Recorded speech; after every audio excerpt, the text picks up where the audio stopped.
Good morning, students. Today we are going to study the second part of the electrochemistry chapter.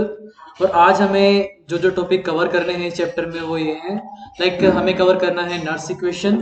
अभी तक हमने क्या पढ़ा था कि कैसे आप सेल पोटेंशियल निकाल सकते हो अगर सारी की सारी स्पेसिस की कंसंट्रेशन यूनिटी है, लेकिन यूनिटी के अलावा अगर कंसंट्रेशन है तो आप कैसे फाइंड आउट करोगे, तो उसमें नर्स इक्वेशन में हम पढ़ेंगे। देन हम नर्स इक्वेशन डिराइव करेंगे डैनियल सेल के लिए। देन इसके बाद इक्विलिब्रियम कांस्टेंट फाइंड आउट करेंगे from Nernst equation. Then electrochemical cell and Gibbs free energy of the reaction. तो वन बाय वन करके इन्हें स्टडी करना स्टार्ट करते हैं। चलिए शुरू करते हैं। In first slide we are going to study about the Nernst equation. तो नर्स इक्वेशन से आज हम स्टार्ट करते हैं। तो इससे पहले हमने हमारे पिछले लेक्चर में ये पढ़ा कि जब आप इलेक्ट्रोड पोटेंशियल निकालते थे, इलेक्ट्रोड पोटेंशियल निकालते वक्त जितनी भी स्पीसीज उस रिएक्शन में इन्वॉल्व होती है उनकी कंसंट्रेशन को हमने यूनिटी माना था। In the previous class, we take the concentration of all species involved in the electrode process unity. इससे पहले हमने ऐसा माना था, लेकिन हर बार हर केस के अंदर ऐसा नहीं होता। ये बात हर केस के अंदर ट्रू नहीं हो सकती है। तो अगर हम आगे पढ़ते हैं, जब कंसंट्रेशन यूनिटी नहीं है हर बार, तो नर्स ने एक इक्वेशन दी, we are considering a reaction that Mn plus आपके आयंस हैं वो इलेक्ट्रॉन को गेन करते हैं और M न्यूट्रल में कन्वर्ट हो जाते हैं सॉलिड के अंदर।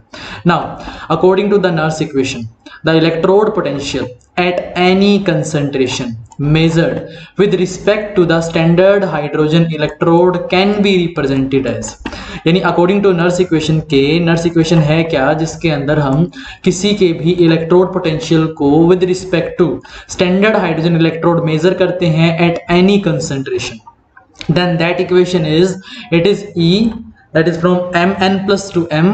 It is the conversion of Mn ion to M, means the addition of electron, means reduction. हम बात कर रहे हैं रिडक्शन पोटेंशियल की और पूरी इक्वेशन में हम यही बात करेंगे। सो E Mn plus to M is equal to E note Mn plus to M, और नोट वैल्यू इंडिकेट करती है स्टैंडर्ड कंडीशन को, minus RT upon NF ln M upon Mn plus, यानी ये हमने किस पे अप्लाई किया है नर्स इक्वेशन को, इस जनरल इक्वेशन पे हमने इसे अप्लाई किया है। Now the concentration of solid M is taken as unity, जिस वजह से अगर आपका इसकी कंसंट्रेशन यूनिटी हो गई है तो we got the final expression that E Mn to M is equal to E naught Mn to M minus RT upon NF ln 1 upon the concentration of Mn plus ions. This is the general representation of the Nernst equation for any reaction. इस case के अंदर भी जो हमने reaction पढ़ा, इस reaction के लिए जो हमने यहाँ पर नर्स इक्वेशन डिराइव की, नर्स इक्वेशन लिखी, वो ये है। तो हमें ये याद रखना है। इसकी हेल्प से आगे आने वाली वैल्यूज में हम इसे पुट करेंगे और नेक्स्ट चीजें फाइंड आउट करेंगे। So this is the expression for this general reaction. Now move to the next slide. जो हमने पीछे इक्वेशन पढ़ी, इस इक्वेशन के अंदर जो डिफरेंट टर्म्स है वो किस बात को इंडिकेट करती है। हमें पता है E इलेक्ट्रोड पोटेंशियल को इंडिकेट करती है, E note standard electrode potential को इंडिकेट करती है, R यहाँ पर गैस कांस्टेंट है, T यहाँ पर टेम्परेचर है, N यहाँ पर number of electron involved in the electrode process that reactions, F यहाँ पर फेराडे है, यहाँ पर Mn प्लस क्या है, concentration of Mn plus ions. यहाँ पर E note Mn plus to M क्या है, it is the reduction potential of Mn plus. Then R is the gas constant whose value is 8.314 joule per Kelvin per mole. 1 marks में कई बार पूछा जाता है what is the value of R, और कई numericals में भी हमें ये वैल्यू काम आती है, तो इसे याद रखिएगा। The value of R, the value of gas constant is 8.314 joule per Kelvin per mole. Now F is the Faraday and its value is equal to, exact value है इसकी 96487 कूलाम पर मोल। लेकिन न्यूमेरिकल्स में इजी बनाने के लिए, simplicity के लिए हम पुट करते हैं 96500 coulomb per mole. Then T is equal to the temperature in Kelvin. So this is all about this general Nernst equation for such kind of a reaction. Now ये Nernst equation हम derive करने की try करते हैं for our Daniell cell. अब Daniell cell क्या है? It is a type of electrochemical cell जिसमें होता क्या है आपका जो जिंक है वो Cu+2 आयन को डिस्प्लेस करता है, जैसे कि हमने हमारी फर्स्ट क्लास के अंदर पढ़ा था। अब नर्स इक्वेशन में हम रिडक्शन पोटेंशियल की बात करते हैं तो दोनों इलेक्ट्रोड पे जो जो आयनिक स्पीसीज इन्वॉल्व है उनके लिए हम नर्स इक्वेशन लिखते हैं उनके रिडक्शन की फॉर्म में। मींस यहां पर इलेक्ट्रोड पोटेंशियल की बात करेंगे Cu2+2Cu, it is equal to E0 Cu2+2Cu minus RT/2F ln 1 upon the concentration of Cu+2 ions। in similar way हम करेंगे reduction potential for zinc, it is E Zn+2 to Zn is equal to its standard value E0 Zn+2 to Zn minus RT/2F ln 1 upon the concentration of Zn2+ species। ये हुई हमारी जो general हमने पीछे पढ़ा था कि कैसे आप किसी पर्टिकुलर रिएक्शन के लिए नर्स इक्वेशन लिख सकते हैं। नाउ हमने पढ़ा है कि सेल पोटेंशियल क्या है, it is the E right minus E left, means E reduction minus oxidation के लिए। तो कौन सी स्पीसीज रिड्यूस होती है और कौन सी ऑक्सीडेशन होती है उस अनुसार से हम उन्हें माइनस करते हैं। तो हमें पता है कि जिंक और कॉपर के अंदर ऑक्सीडेशन जिंक का होता है एंड रिडक्शन किसका होता है? कॉपर का। तो सबसे पहले हम इक्वेशन में क्या लिखेंगे? This one then minus this one. तो हमारा जो ई सेल निकलेगा it is equal to E Cu2+2Cu minus E then Z2+2 Zn। यहां पर E क्या है आपका? सेल पोटेंशियल है, इलेक्ट्रोड पोटेंशियल। देन अब इसको पुट करने के बाद, इन दोनों इक्वेशन को पुट करने के बाद जब आप इसे सोल्व करते हैं तो किसी भी रिएक्शन के लिए जो आप फाइनल एक्सप्रेशन जहां आपको मिलती है नर्स इक्वेशन की वो ये है जो हमें याद रखनी है। According to this equation E cell is equal to E0 cell minus RT/2F ln the concentration of ions in the product side upon the concentration of ion in the reactant side। this is the equation। like हमें पता है कि इस reactions के अंदर होता क्या है कि जो Cu2+ आयंस हैं, Cu2+ आयन को जो Zn है वो डिस्प्लेस करता है। तो हमने क्या किया, Cu+2 आयन में क्या डाला, जो Zn डाला, Zn ने क्या किया, खुद कन्वर्ट हो गया Zn+2 में, और जो Cu2+ था सॉल्यूशन से वो किस में कन्वर्ट हो गया, आपका सॉलिड कॉपर के अंदर। नाउ हमने कहा इस एक्सप्रेशन के अंदर कि जो इलेक्ट्रोड पोटेंशियल है ई सेल है it is equal to E0 cell minus RT/2F ln the concentration of ions in the product side divide by concentration of ion in the reactant side. अब product side के अंदर देखिएगा दो species है लेकिन इनके अंदर आयंस तो एक ही है, दैट इज Zn+2। तो ऊपर कंसंट्रेशन किसकी है, Zn+2 आयंस की। देन आपका रिएक्टेंट साइड में एक ही आयन है, इट इज Cu+2। तो हमने नीचे कंसंट्रेशन किसकी ली, Cu+2 आयन। तो this is the Nernst equation for the Daniell cell. Now इस केस के अंदर जब आपने देखा कि what is the value of n की वैल्यू यहां पर क्या है, 2 है। देखिएगा आपके जिंक ने 2 इलेक्ट्रॉन रिलीज किए और वो 2 इलेक्ट्रॉन इस कॉपर ने गेन किए, तो ऑल ओवर कितने इलेक्ट्रॉन एक्सचेंज हुए हैं यहाँ पर, 2 इलेक्ट्रॉन, जो कि जिंक ने रिमूव किए और कॉपर ने गेन किए। तो यहाँ पर n की वैल्यू क्या है, 2 है। आपको R की वैल्यू, गैस कांस्टेंट की वैल्यू पता है, T टेम्परेचर की पर्टिकुलर की उस वैल्यू पे रखेंगे जो आपका रूम टेम्परेचर होगा। नाउ इससे हम क्या निकाल सकते हैं, ई सेल निकाल सकते हैं एट एनी कंसंट्रेशन। नाउ अगर किसी और रिएक्शन के लिए अगर ये n की वैल्यू जो आप ऑल ओवर रिएक्शंस करते हैं, रिजल्टेंट रिएक्शन लिखने पर, टोटल फाइंड आउट करने पर, इस इक्वेशन के अंदर जो स्टिकियोमेट्रिक कोफिशिएंट होते हैं, लाइक यहाँ पर C का कुछ नहीं है, means it is 1। In similar way Zn भी 1 है आपका, इधर भी Zn आपका क्या है, 1 है, इधर कॉपर भी क्या है आपका 1 है। इस वजह से जो कंसंट्रेशन पार्ट है आयन का, उनके ऊपर पावर भी क्या है आपकी 1 है। अगर इस बैलेंस केमिकल रिएक्शन के अंदर अगर किसी की पावर 2 होती तो वो यहां पर कंसंट्रेशन का भी क्या चला जाता, आपका स्क्वायर चला जाता, पावर 2 चला जाता। आगे आएगा, आगे हम पढ़ते हैं। Next one, from the equation we conclude that E0 value depends on the concentration of both the ions Zn+2 and Cu+2। इससे हमने जाना कि जो आपकी जो इसके अंदर E0 वैल्यू है आप फाइंड आउट करते हैं, उसमें दोनों कंसंट्रेशन ऑफ आयंस का क्या पड़ता है, आपका इफेक्ट आता है। Now if we convert the natural log to the base 10 and placing the values of the R and T and F and the value of N, we got the final expression for the Daniell cell. It is equal to E cell is equal to E0 cell minus 0.059 upon 2 log Zn, the concentration of Zn+2 ion divided by my concentration of copper+2 ion। इस equation को ध्यान रखिएगा, बहुत बार कहा जाता है कि derive the Nernst equation for the Daniell cell. तो डैनियल सेल के हम क्या करेंगे, नर्स इक्वेशन को इस टाइप से डिराइव करेंगे ना। एक बार एक क्वेश्चन और देख लेते हैं। इस पर्टिकुलर आपको रिएक्शन के लिए क्या डिराइव करना है, आपको लिखना है नर्स इक्वेशन। तो हुआ ये कि Zn से Ni से Na+2 कन्वर्ट हुआ, this is the removal of electron means oxidation, and Ag+ से Ag कन्वर्ट हुआ, this is the addition of electron means reduction. इसके लिए जो ऑल ओवर रिएक्शन होगा वो ये होगा कि Ni+2Ag+, इससे बना Ni2+ + 2Ag।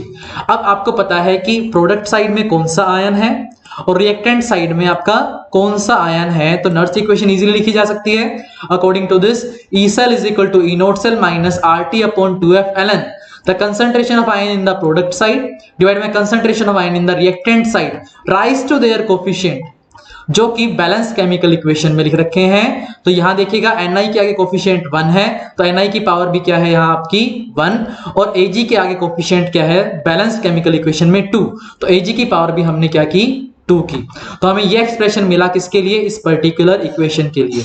ऐसे किसी भी रिएक्शन के लिए आपसे नर्स इक्वेशन डिराइव करने के लिए कहा जा सकता है, तो आप इसी प्रकार से इसी तरह से आप किसी भी रिएक्शन के लिए नर्स इक्वेशन को डिराइव कर सकते हैं। नाउ अगर आपके पास लाइक इस टाइप से कोई रिएक्शन दी गई है for a general electrochemical reaction of the type, दो पढ़ने के बाद हम एक जनरल फॉर्म पढ़ लेते हैं। According to the A of A plus B of B, then n electron यहाँ पे इन्वॉल्व होते हैं and it converted into C of C and D of D। So according to this we can derive the Nernst equation as E cell is equal to E naught cell minus RT/LF ln Q, and here ln Q, and here Q, the reaction quotient, it is the concentration of species in the product side divided by my concentration of species in the reactant side rise to their stoichiometric coefficient। तो हमें यहाँ मिला it is equal to E cell is equal to E naught cell minus RT/NF ln, then C की concentration C, D की concentration D divided by my concentration of A rise to the power A and concentration of B rise to the power B। This is the nurse equation for the general reaction जो हमने अभी पढ़ा इस reaction के लिए। Now move to our next slide। अब हमें पढ़ना है कि इक्विलिब्रियम कांस्टेंट को नर्स इक्वेशन के साथ कैसे रिलेट कर सकते हैं। सो equilibrium constant from Nernst equation हम कैसे निकाल सकते हैं। फॉर एग्जांपल हम एक रिएक्शन लेते हैं, यहाँ पर दोबारा से डैनियल सेल का एग्जांपल लेते हैं। डैनियल सेल के लिए हमने अभी पढ़ा था कि इसका ऑल ओवर रिएक्शन क्या है, वो ये है। नाउ अब इसका अगर आप वोल्टमीटर की हेल्प से सेल पोटेंशियल फाइंड आउट करते हैं, तो अब आपने रिएक्शन को स्टार्ट किया, जैसे आपने स्टार्ट किया विद टाइम क्या होगा, the concentration of Zn+2 ion बढ़ जाएगी and concentration of Cu+2 ion क्या कर जाएगी, डिक्रीज हो जाएगी, और वोल्टमीटर की रीडिंग भी क्या है विद टाइम डिक्रीज होने लग जाएगी। बट एक टाइम आएगा, at a particular time, at that time the concentration of these ions became stable, constant। तो जिस पॉइंट पर कंसंट्रेशन इनकी कांस्टेंट हो जाएगी, हम कहेंगे कि इक्विलिब्रियम पॉइंट को अटेन कर लिया है हमारे सेल रिएक्शन में। जैसे हमारे उस पर्टिकुलर इलेक्ट्रोकेमिकल सेल ने इक्विलिब्रियम अटेन किया, उस पॉइंट पर कंसंट्रेशन दोनों आयंस की क्या हो गई, फिक्स हो गई, कांस्टेंट हो गई। So at that point we can write the Nernst equation as it is equal to E cell is equal to E naught cell minus 2.303 RT/2F log। The concentration of ion in the product side means the concentration of Zn+2 upon the concentration of ion in the reactant side means the concentration of Cu+2 ion। अब इससे case में हमने पढ़ा equilibrium point पर कि वो जो E cell है वो किसके इक्वल हो जाता है, आपके 0 हो जाता है। 0 होने पर वो हमने यहाँ पर पुट किया, so it is equal to 0 is equal to E naught cell minus 2.303 RT/2F, then log concentration of Zn+2 ion divided by concentration of Cu+2 ions. Then अगर हम इसके अंदर वैल्यू निकालें E naught cell की, तो वो equal आ जाएगी आपके according to this E naught cell is equal to 2.303 RT/2F, then log concentration of Zn+2 ion upon concentration of Cu+2 ion. But हम जानते हैं at the equilibrium point the concentration of ion in the product side divided by my reactant side can also be replaced with Kc, it is the equilibrium constant। तो हमने वही किया, हमने इस concentration point इस टर्म को किससे replace कर दिया, इक्विलिब्रियम कांस्टेंट से, Kc से। तो हमें मिला we got the expression E naught cell at, और हमने इसे किया है at 298 केल्विन। सिंप्लीफाइड करने पर हमें मिला E naught cell is equal to 0.059 volt upon 2 then log Kc। और हम जानते हैं इस रिएक्शन के लिए जो आपका स्टैंडर्ड इलेक्ट्रोड पोटेंशियल होता है वो है 1.1 वोल्ट फॉर डैनियल सेल, वही हमने पुट किया एंड देन Kc की वैल्यू फाइंड आउट की। Kc की वैल्यू फाइंड आउट करने पर हमें मिला the value of Kc is equal to 2 multiply by 10⁻37 at 298 kelvin. This is the calculation of Kc means equilibrium constant from the Nernst equation।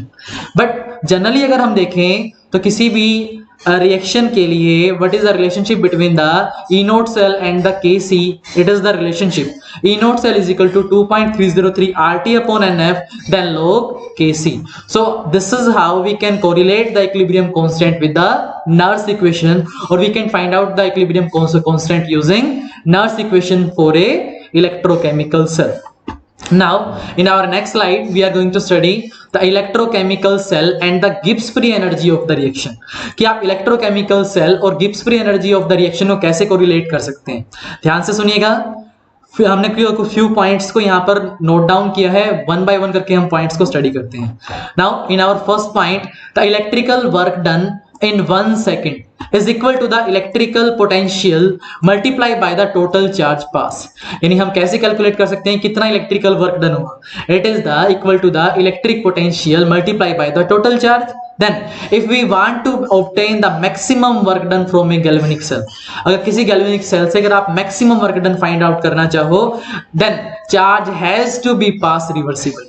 हमें क्या करना पड़ेगा, चार्जेस को पास करना पड़ेगा reversibly. Then the reversible work done by galvanic cell is equal to the decrease in the Gibbs free energy of the reaction. जो हमने अभी आपका रिवर्सिबल वर्क डन किया गैल्वेनिक सेल में, that is equal to the decrease in the Gibbs free energy.